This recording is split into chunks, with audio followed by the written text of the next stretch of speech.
Final day live in Turkey. Day two big issues have been listened to: the war in Ukraine, the conflict with Iran.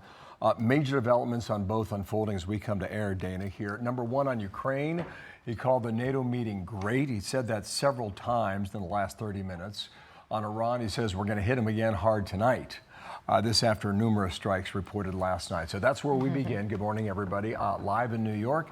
Back to Turkey in a moment because he's going to have a press conference coming up here. I'm Bill Henry. Right, he'll probably get asked similar questions and make some more news. I'm Dana Perino, and this is America's Newsroom. So Rich Goldberg is a former NSC officer, a senior advisor for the Foundation for the Defense of Democracies. He was listening to all of that while we were. I just want to play one more time for those who might not have heard him say that he does plan, possibly, to hit Iran hard tonight.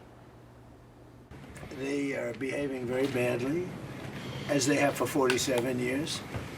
And, you know, we hit them hard last night after they launched a couple of, you don't have to know about this, you got stuff on your mind, but they launched a couple of drones and one rocket, one missile, and at ships, because they were in the Strait, which they have every right to be. And so we hit them very hard last night, very, very hard. Probably hit them hard again tonight. I'll give them a little warning, we're gonna hit them hard tonight. And Rich Goldberg, maybe the Iranians want to be hit because they're the ones who keep breaking the ceasefire. Well, I think the battle for Hormuz is on, Dana, and that's what we are watching unfold. The president obviously tried Project Freedom weeks ago, got the plug pulled by the Saudis on our airspace, and then had to go into the MOU. I think if we look at the MOU as a device to open the strait on a faster basis, get shipping moving, even if there was still some threat from the Iranians, get the shipping community used to going through under U.S. military support or escort, see if he could continue that. The Iranians, I think, have finally figured it out. They're not getting a lot of economic benefit out of the MOU. No funds have been unfrozen. The sanctions license from the Treasury didn't open up new buyers besides the Chinese. And so they've started opening up fire on the ships coming through the strait. They want to see if they can stop the shipping. So now the president is firing back. Central Command, as you just heard from Secretary Hegseth, is targeting that which the Iranians use to target shipping. They're not moving inland yet. Obviously, you heard the president say he's given permission to the Iranian leadership to move around this week for the funeral for the past supreme leader. They're obviously targets. He's not brought the blockade back yet. He could. I think right now his focus from Central Command is making sure the command and control, the targeting systems, the communication apparatus the Iranians use to target the strait is degraded as much as possible, and see if he can keep ships moving. Because if he can, that means Project Freedom is basically back on. We just didn't announce it.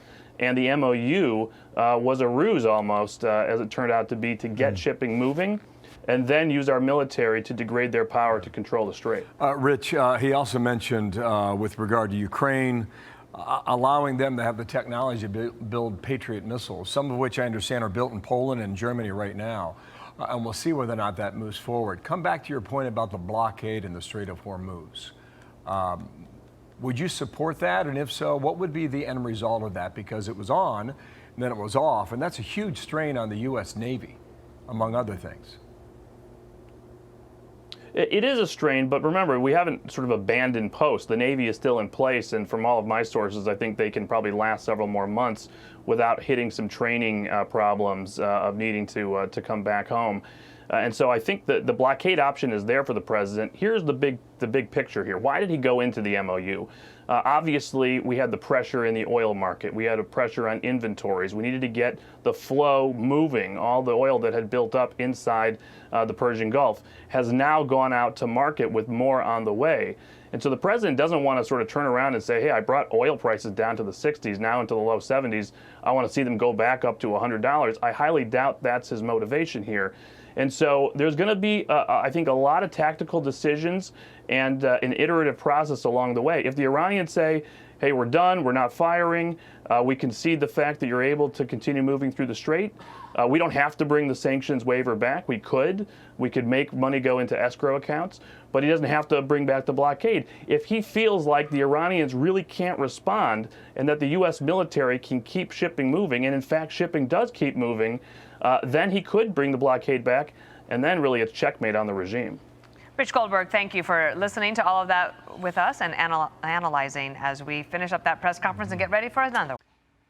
Be sure to like and subscribe for all the Fox News latest on YouTube and catch full shows streaming now on Fox One.